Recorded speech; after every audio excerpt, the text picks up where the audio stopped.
Welcome to the Sanctions Age, the podcast that explores how sanctions are changing the world. My name is Isfandir Batmangelic. Over the past several years, the United States has escalated its use of sanctions and export controls in the context of growing strategic competition with China. A central goal has been to contain China's rise in high-tech industries, especially semiconductors, artificial intelligence, and clean energy, by cutting off access to advanced technology. This approach reflects a bipartisan consensus in Washington that restricting China's access to innovation is key to preserving America's technological dominance. But there's an emerging debate about whether this approach is working as intended. Recent developments suggest that export controls and sanctions might be spurring faster innovation in China, forcing Chinese firms and the state to deepen their technological capabilities and reorganize industrial supply chains. My guest today is an expert on Chinese industrial policy. Kyle Chan is a postdoctoral researcher at Princeton University, whose work focuses on industrial policy, innovation, and green technology in China. He's the author of an excellent newsletter titled High Capacity, and he also recently published an op-ed in the New York Times on US-China technological competition. Kyle, welcome to the show. Great to be here. So Kyle, I want to start by making you listen to a paragraph of one of your recent newsletters, because I think it's a very kind of powerful paragraph. So I'm going to read it for our listeners. The US and China are in a Cold War, not a trade war. This is something much bigger than tariffs and trade deficits. It is much bigger than Taiwan or semiconductors, and it began long before Trump or Xi.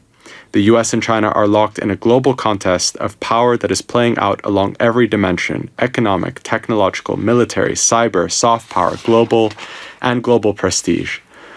Both sides are searching for any tool, any weapon, any piece of leverage they can use against the other, short of direct military action. So why is it important, Kyle, that people realize that the US and China are in a Cold War and not just in a trade war or in a simple rivalry? Yeah, so the reason why I framed it like that is because I wanted people to realize the stakes that are involved here. I think sometimes we focus on the tariffs. Sometimes we characterize what's happening with the U.S.-China, trade negotiations as a trade war, but I see it as much, much bigger than that. And I fear that if we talk about it in sort of like strictly economic terms, we're not really thinking about the potential slippery slope of escalation that this could lead to, and the real lives of people in both countries, as well as all over the world, who are affected by this, what I call global contest for power. So yeah, I just wanted to kind of like, shift the discussion from sort of like a economic analysis to this one where there are real stakes and real people who are being affected right now. So I think the analogy to the Cold War definitely does raise the stakes. I mean, it's the quickest way to sort of get Americans to sort of be worried about the rivalry with China. But I guess the thing I'm curious about is the economic dimension, because that's the one way that this does seem very different from the Cold War. The example I would give is that, American homes were never filled with goods produced in Soviet factories, but American homes today are still very much filled with goods produced in Chinese factories. And so how do you sort of weigh this idea that we are in a Cold War between the US and China with the fact that the two countries remain at this juncture very sort of mutually dependent? Yeah, I struggle with this term Cold War because actually I don't want it to be compared like it often is to the US-Soviet Union Cold War. As you point out, it's very, very different in many important ways. One is just the sheer economic interdependencies between the two countries, as well as both of their integrations into the broader global economy, global supply chains, global technology flows, global people flows.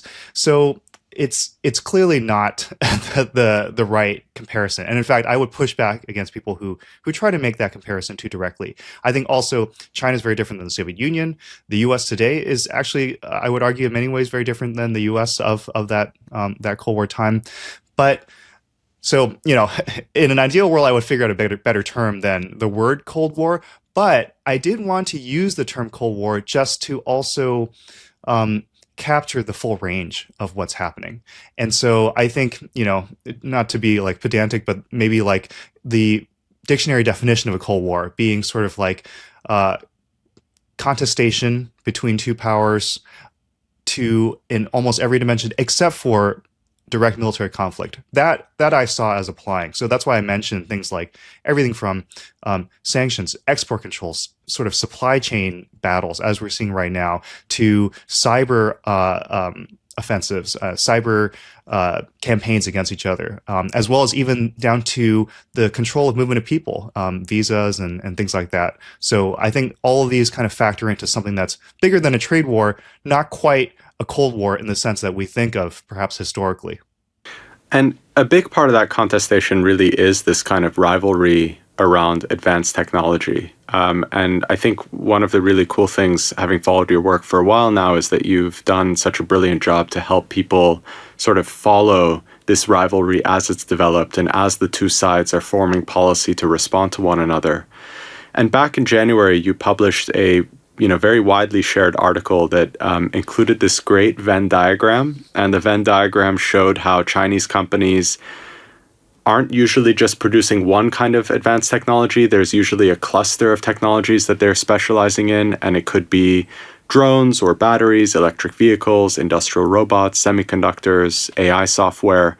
And you sort of map this all out. And what ended up being clear is that there's this really remarkable ecosystem of Chinese enterprises that are producing this sort of advanced technology. And the question is, really, how does this ecosystem work, and how is it, like, what is it about this sort of structure of the companies and how they relate to one another that enables the rapid innovations that we're seeing in China?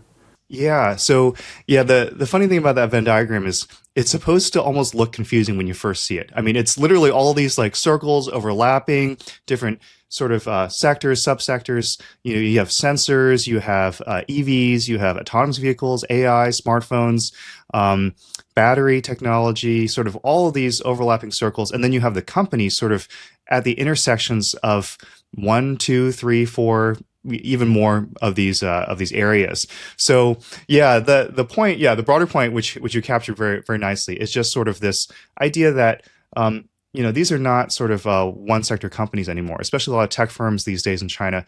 I sort of joke, if you're a tech firm in China and you don't make your own chips and you don't have your own world-class AI model, what are you doing? So at this point, you have a lot of companies branching out, and this has actually been an ongoing trend for a long time, even before sort of this latest wave of technologies. What I think is interesting, though, is this clustering of a set of technologies that are all interrelated and that all build on each other. So an example is the cluster related to batteries, lithium batteries, which really sort of took off with consumer electronics, smartphones, laptops. You have the rise of BYD and CATL as global battery makers during this period. Then they started to shift into electric vehicles because clearly the battery is the most important part of the electric vehicle. And then even from there, they started to shift into other areas. BYD now, for example, in some ways they're an outlier, but they've moved on to make their own semiconductors. They moved on to develop their own sort of smart driving systems with their own chips, with sort of a sensor suite and sensor fusion software. And then you have other sort of, you have Xiaomi as being like another great example, and we'll come back to this later, but their pivot from smartphones and consumer and household electronics to EVs. You have obviously at the center of all this Huawei, most of all, and we can talk about later on why they did this, but branching out into everything: servers, cloud, AI, chips, EVs, you name it. So what's interesting is, on the one hand, the technologies themselves are inherently more integrated than they used to be. For example, AI sort of underpins all of this. At the same time, Chinese companies themselves, I think, have been moving into areas that build on their existing strengths. They look for these sorts of synergies. And also they're responding to outside pressure, pressure from, say, export controls and sanctions, as well as domestic policies designed to support certain industries, industrial policy, in other words. So this push, for example, right now into robotics is pulling in a lot of tech companies that had adjacent capabilities. So you're thinking about like XPeng and EVs, or industrial automation companies like Innovents that were previously focused more on industrial robotics are now looking into sort of the wider range of robots. And they're attracted by government policies, by state financing, local government support as well. So it's a whole range of factors pulling these tech companies into multiple sectors at the same time. So I want to come back to kind of the firm level decisions about moving into a new, maybe adjacent technology, but let's maybe focus on the state policy a little bit more. I think that was a key theme in the New York Times op-ed that you recently published. And one of the things that you observe is that, there's been this really profound effort on the part of the Chinese state to try to drive industrial development and to focus its industrial policy in ways that would make it the out-and-out leader in global manufacturing. You write that by 2030, China's slated to account for 45% of all global manufacturing output. And it's not just, what's also striking about this is that they want to be the leaders in the areas where they were once laggards. So it's things like aviation, automotive industry, green tech, AI, that, the impression was that the West would maintain its advantage in these technologies for a long time to come. And in some ways, in everything but maybe aviation at this point, China has overtaken the West.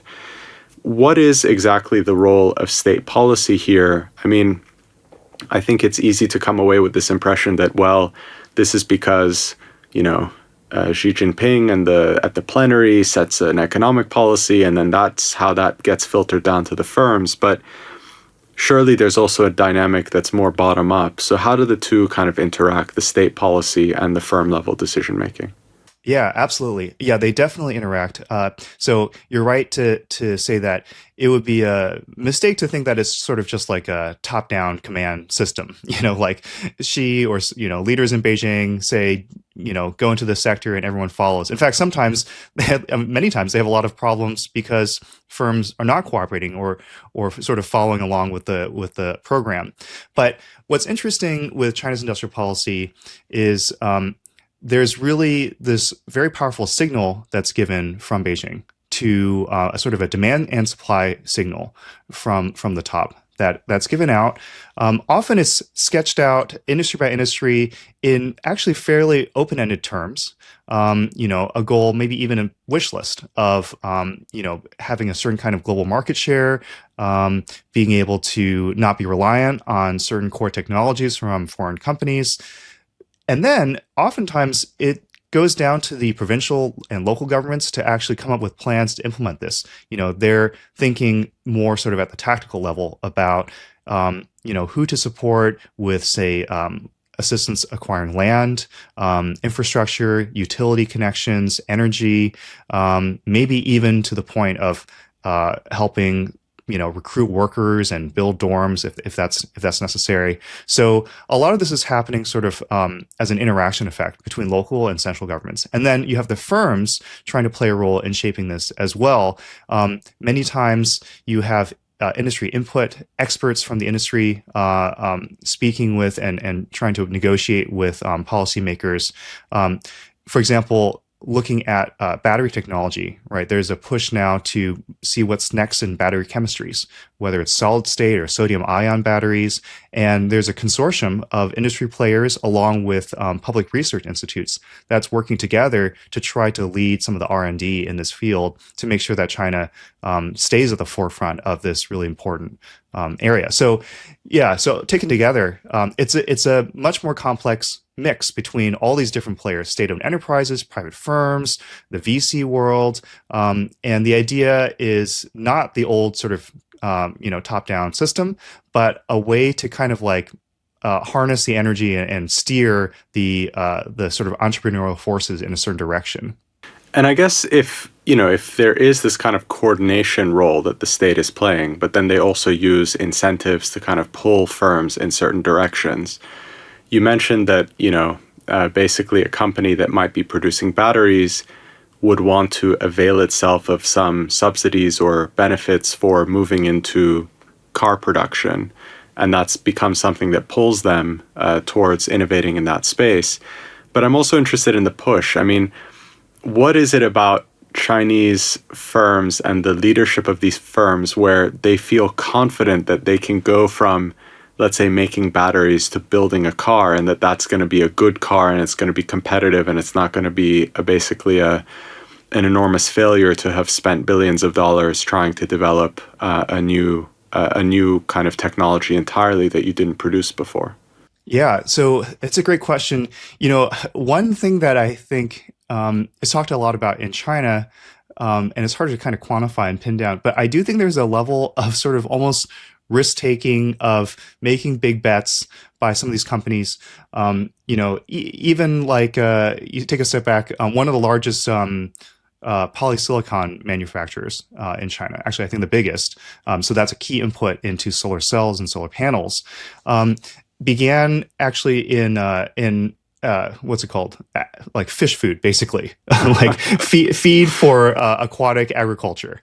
And you'd be amazed by how many examples there are of this kind of scenario where you have a company that's maybe already dominant, maybe doing well in one sector, and seems to jump into a totally different sector. I mean, that's an extreme example. There are obviously more sort of related industries that companies are jumping into, but there is a degree of sort of making big bets that I think is quite remarkable.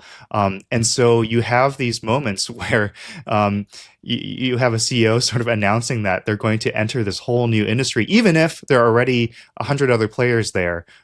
Somehow there's a sense that they have some related capabilities, perhaps they have the capital and resources, and also they hope that the government support will continue, or at least the policies that will make not only the supply side factors down to capital and land and things like that possible, but also that the market will continue to boom because there is sort of government interest in this area. So I think all of those factors combined make it sort of like a fairly unique situation of jumping across from industry to industry.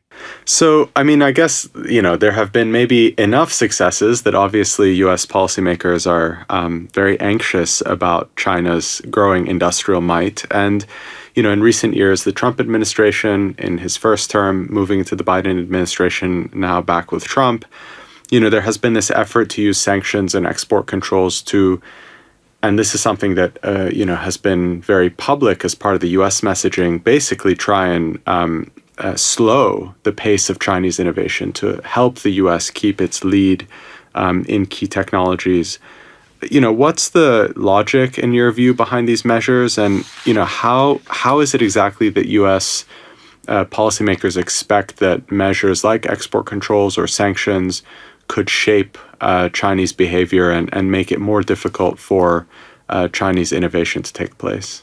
Yeah, the way I would kind of characterize it is, this is a crude analogy, but almost sort of like a mechanical versus inorganic view of these processes. So I think the thinking behind the especially semiconductor related export controls on China is that these will act as kind of like a brake on China's development in cutting edge technology related, building on these areas, especially AI, as well as military technology. So I think the idea was that if you start to limit, maybe even ratchet up what you start to limit China's access to, that this will slow down their progress, that if you impose more restrictions, it will slow down their progress further, and that this will, I think Jake Sullivan under Biden had said something to the extent of like, the U.S. should not only try to stay a certain amount ahead of China, but should try to maintain as large a lead as possible. Mm-hmm. And I found that really striking. I think maybe they walked back some of the language later on, but I think it's clear that the effort is to slow China's high-tech development in these areas. So I think that was the thinking. I think the reality is that it's a much more organic process. I mean, this is true for probably all sanctions and the response to all sanctions, but I think especially in the Chinese case, the response has been really huge, far larger, I think, than what perhaps the original policy folks who came up with this expected, maybe far larger than people in China might have expected. But the response has been not one of like, okay, we're going to slow down and this is going to hamper our development, but that's life. Instead, it's been sort of really a huge stimulus to China's push into industrial policy, a shift away from reliance on foreign technology in general. I mean, this has been ongoing, but this is sort of like sent sort of a shockwave through the system and really galvanized this effort to the point where I use the phrase like a Manhattan Project style focus on trying to break the lock of foreign technology on China's development. Yeah, I mean, so I want to kind of turn now to some of these examples of how maybe almost counterintuitively the effort by the U.S. to throttle China's innovation has actually spurred more innovation. And I mean, it seemed plausible that the U.S. I'm not surprised that U.S. policymakers sort of thought, well, okay, if we prevent them from having like the machinery to fabricate, advanced chips, they're going to have a harder time fabricating advanced chips. I mean, it's a plausible sort of theory, but there have been these moments where suddenly a Chinese firm unveils a technology and then you realize that actually that the pace of innovation is not slowing down. So we've talked about Huawei. A good example might come from when in 2023, they unveiled a new smartphone which had a fully domestically produced chip in it, something that no one really expected that Huawei was able to do at the time. And then more recently, there was DeepSeek, a Chinese AI company that unveiled a model that performs as well as anything OpenAI or Google is producing, but apparently they were able to produce this model with a lot less sort of computational power available to them and at much lower cost. What is it about these breakthroughs that you think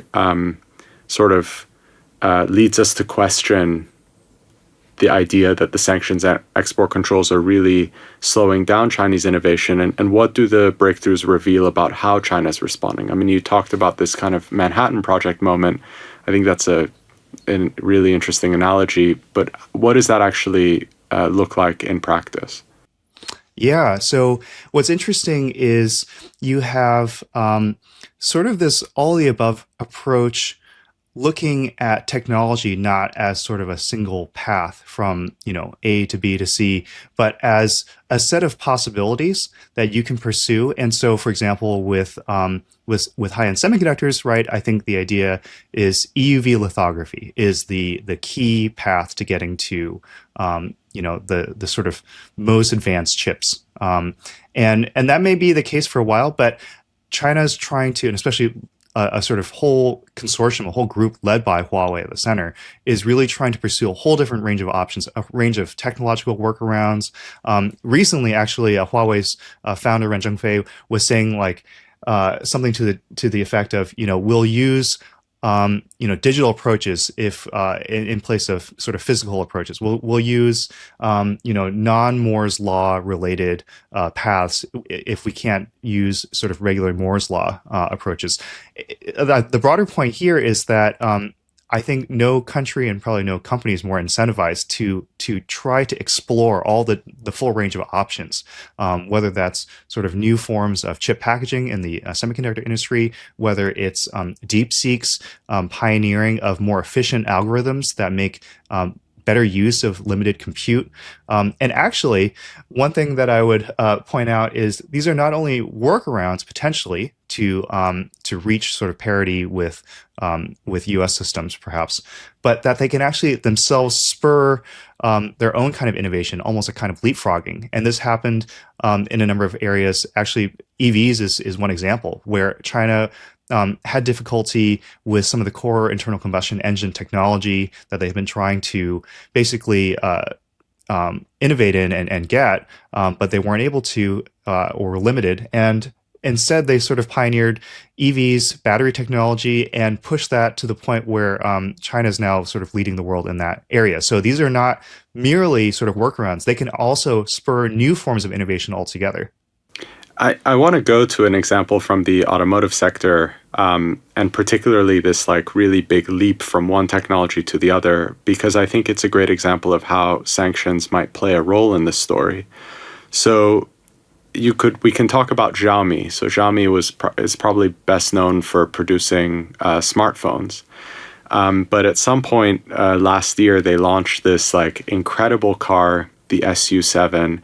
And in fact, I think yesterday or the day before, the SU7 Ultra, which is sort of the sports version, set the record for the fastest lap of the Nürburgring. So it did it in about 7 minutes, which is just like an extraordinary achievement for a company that had never before made a car. I mean, it's just sort of incredible. And the question becomes, okay, well, why did they do this? I mean, it's a big leap from smartphones to cars. Yes, of course, there's a big push for EV growth in China, and there's probably incentives. But there was an interview that Xiaomi's CEO gave last year where he describes the decision to build cars as an accident. And he recounts basically getting a phone call from a friend of his who's breaking the news to him that the company had been sanctioned by the Trump administration. And then later that day, there's an emergency board meeting. And from the decisions of that board meeting, they end up on the path to building a car. And that car ends up being this like incredible SU7. And the CEO has basically said publicly, if it weren't for the huge impact of the unexpected US sanctions, we would not have rashly, I think that's a great word, rashly entered the complex automotive industry. What do you make of this episode? And, do you think that the experience that Xiaomi is having is something that other firms in China are in different ways also experiencing, where there's some kind of pressure from sanctions or export controls, and then it spurs them to move, maybe even rashly, into a sector that they didn't expect to go in. And then it just basically, in order to succeed in that sector, they have to get very good at it. And this is where the innovation is coming from. Yeah, I do. I think that story that Li Jun tells, this is the founder CEO of Xiaomi. He really captures he really tries to convey sort of the feeling, the emotions when he got this phone call. This sense of like, Xiaomi's core business, its smartphone unit, might get hit so badly that it can endanger, the survival of the entire company. This sort of existential moment.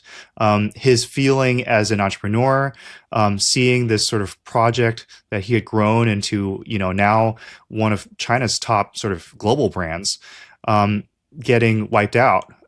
Like this sense of sort of, endangerment, and also a really sort of powerful need to find a new path forward. In the end, those sanctions didn't come to fruition, it turned out. But what it did do is it galvanized Xiaomi into this.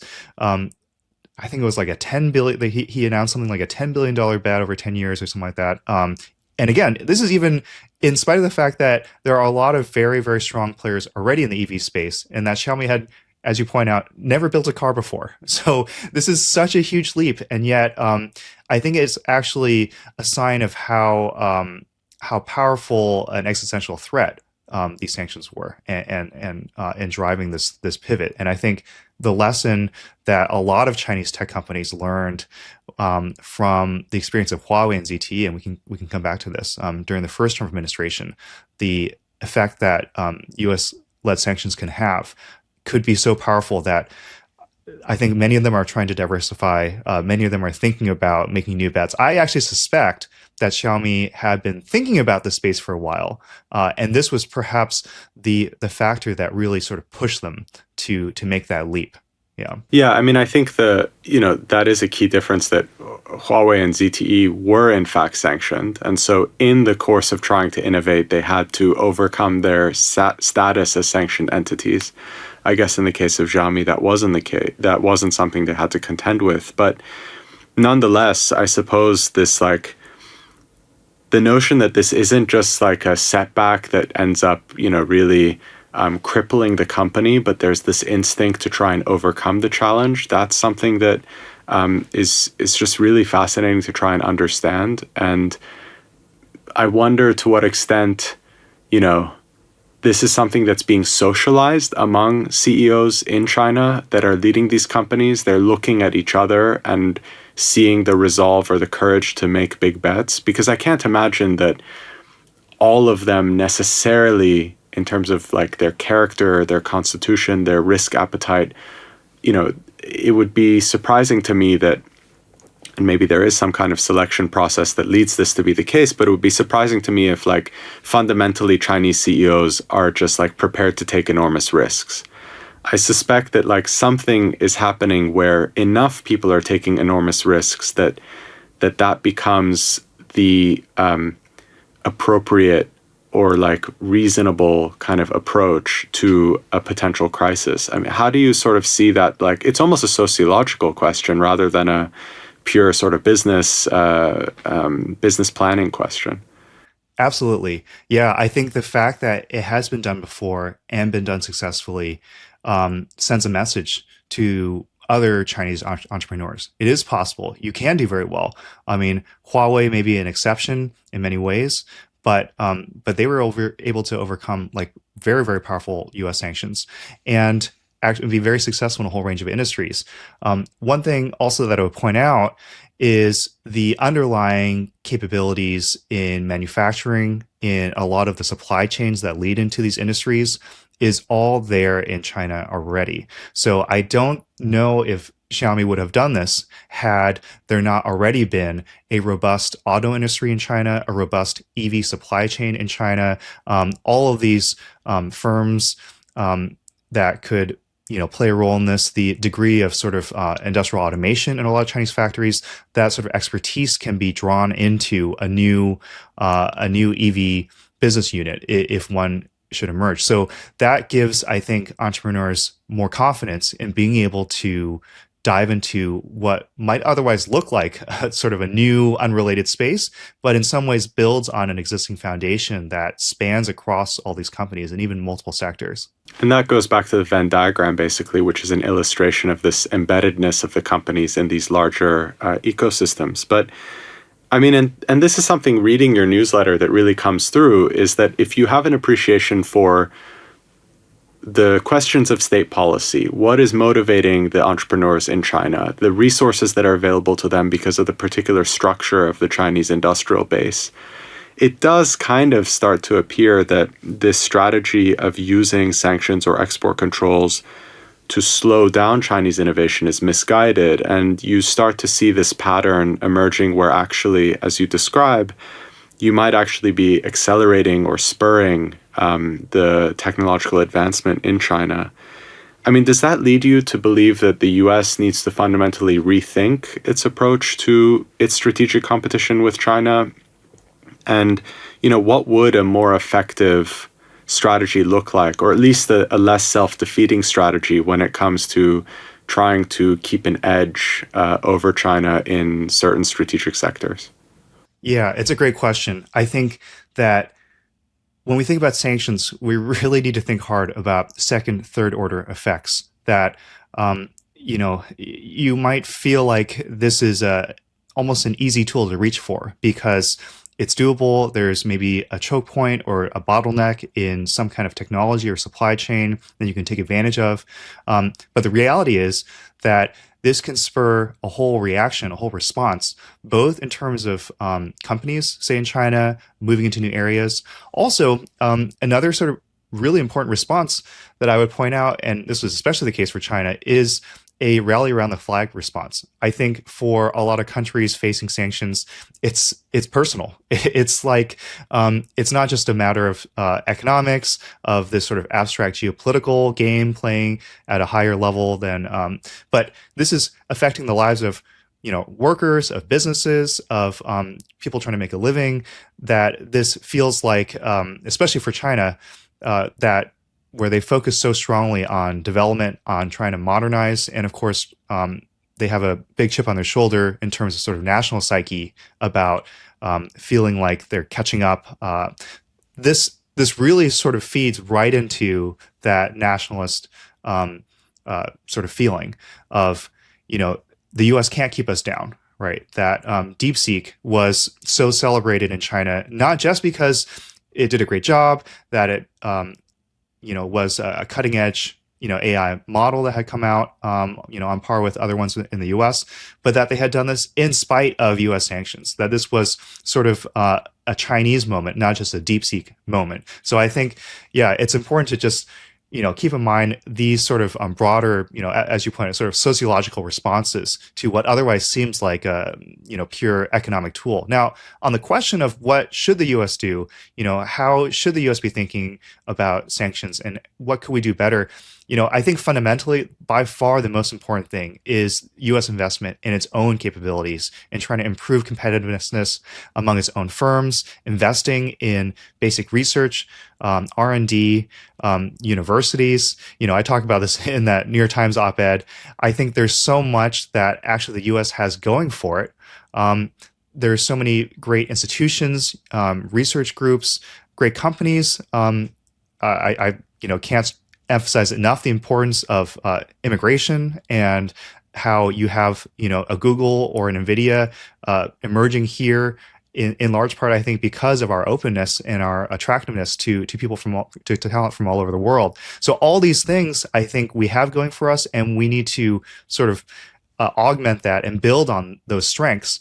I think it would be a mistake to rely heavily on sanctions, hoping that it will provide enough of that break, going back to the mechanical analogy on, say, China's development, and hope that might be enough, and that we would just let sort of market forces do what they will in the U.S. I think we've seen time and again that there are key, spillover effects that are not fully priced in by some of these market factors, that there could be a role for the government to step in, at least at the, sort of basic research level, helping some of these technologies get off the ground. So I think, looking at what we're doing is by far the most important thing when it comes to staying competitive. And you've written about this too, but I mean, that actually requires looking a little bit at some of the things that are working in China about how mobilizing state resources and supporting research and innovation, building these clusters. I completely agree that the U.S. has all of these elements, but there's been sort of a failure to appreciate that the U.S. could do more to kind of keep its lead by focusing on its efforts at home. I mean, we've talked a lot about the U.S.-China dynamic, but I want to just sort of look briefly before we wrap up about, how other countries and companies in other countries are also looking at this new Cold War, and particularly the fact that U.S. sanctions and export controls are, of course, designed to prevent the transfer of U.S. technology to China, but they are also in many ways designed to prevent the transfer of technology that is coming from companies in other countries. And in a recent interview, the CEO of ASML, the Dutch company that produces kind of the world's leading equipment to make semiconductors, he actually pushed back on the logic of the export controls and said, quote, "The people you try to stop will work even harder to be successful. It doesn't matter how many obstacles you put in their way." I think we've talked about that reality at length. But I think it's interesting for him to be saying this, given that basically ASML is a company that has customers or had customers in China, and in many ways the export controls that the US and Europe were sort of coordinating on were meant to prevent this technology from being provided. Is there a room to return to kind of a model of positive sum technological cooperation between these two countries? Can we kind of bring the temperature down in even this Cold War so that companies like ASML might be able to serve the Chinese market and not feel that they're in the middle of this rivalry? Or do you think that we're at a stage where, because the stakes are so high, going back to the paragraph we read at the beginning of the show, it's just unlikely that we're going to reach there, and necessarily there's going to have to be some choosing of sides? Yeah. So, Yeah, this goes back to this sort of Cold War question because this I do think maps well with the historical experience of the Cold War, which is just that there can be huge consequences for countries that are not sort of the two superpowers involved, and you see this happening in different regions, different countries, Southeast Asia, the Middle East, the Gulf states. You have some countries maybe trying to capitalize on an effort to de-risk from, say, China, or even right now, perhaps de-risking from the U.S. You have, for example, Chinese supply chains spreading throughout Southeast Asia, Vietnam, Malaysia, Thailand, EVs, solar, a whole range of industries. But you also have countries under pressure and companies under pressure as a result of this global context. And ASML is probably, exhibit A for this. And yeah, I think the question is a good one. And I remain hopeful that actually there could be ways to ratchet things down, that it doesn't have to be a one-way street when it comes to escalating export controls, escalating sanctions. I think actually, one thing that could force sort of a de-escalation is just starting to experience some of the costs of these actions directly, whether they're in the U.S. or China or in other parts of the world speaking up. Once you start to implement some of these things, you'll see the loss of revenue for companies, as ASML has experienced, or NVIDIA has experienced. You'll see the loss of jobs, I think, that could have been there or could have been created. There's a lot to lose. I think we might end up seeing inflation numbers jump in the U.S. as a result of the tariffs. So in some ways, reality might be the best medicine here, at least in sort of making us aware of what are the real effects of doing all this, and might reconsider, is there another way that we could have this, perhaps tense relationship, but not have one where it sort of spirals downwards. Yeah, and I mean, in fact, as we're recording, I think yesterday the US and China were able to hammer out at least the kind of provisional agreement on the tariffs. And so it suggests that there is some awareness that the costs are really high if the two sides keep going down this path. Kyle, we've reached the end of our time, so I have to ask you the question that I ask every guest on the show, which is, when did you realize that sanctions are changing the world? So for me, it was the ZTE moment during the first Trump administration, where one of China's top tech companies, ZTE and Huawei are the two top telecom equipment makers, could be brought to the point of near bankruptcy by U.S. sanctions. It shocked me how far the reach of sort of U.S. economic power was. And then the response to all that, I think, was very eye-opening. The response in China, the effort that we have seen in the years since to build a more resilient economy, to actually double down on tech investment and innovation in a whole range of industries.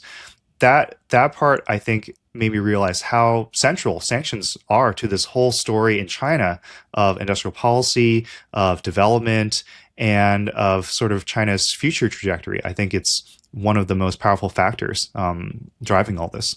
Kyle, thanks for the great discussion and also for writing such an excellent newsletter, which you make available to everyone. And I think you have a lot of very engaged readers as we follow this big issue.